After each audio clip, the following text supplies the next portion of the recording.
We're good?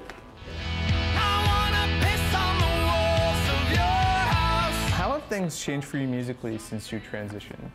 In a lot of ways, not really at all. You know, as an artist and a performer, I felt like I had reached a point where I kind of had hit a wall and I didn't really know who I was anymore or what to say to the audience or how to relate in any way. So I feel a lot happier when I play. Would you say Transgender Dysphoria Blues was an easier or harder album to write? I didn't really necessarily want to be writing about what I was writing about. It was just kind of happening that way. So in a lot of ways, that was difficult in a different way, but it wasn't like, oh, you know, I need to figure out something to write about. Do you consider this album as political as all the previous ones?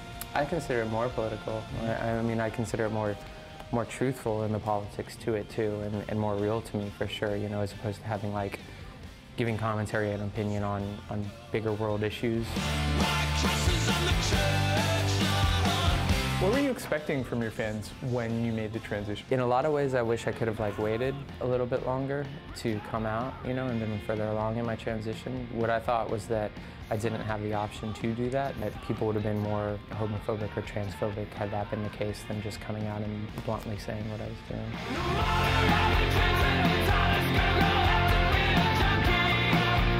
Has your relationship with a lot of older songs changed at all? For sure.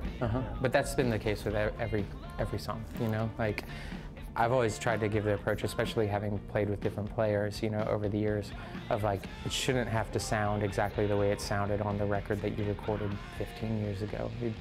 A song should be a living thing, and it should grow and change as you grow. And if you aren't feeling it anymore, even if it's a really popular song in the set list or whatever, you shouldn't play it. I don't want to be a jukebox.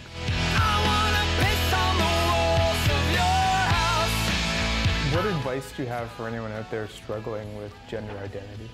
I would say it's important to talk to someone. I didn't have anyone to talk to, so you internalize so much and it just builds and builds inside your head.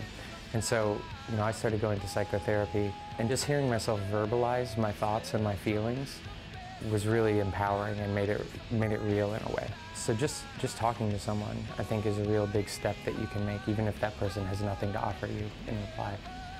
Great. Thank you very much. Yeah, my pleasure.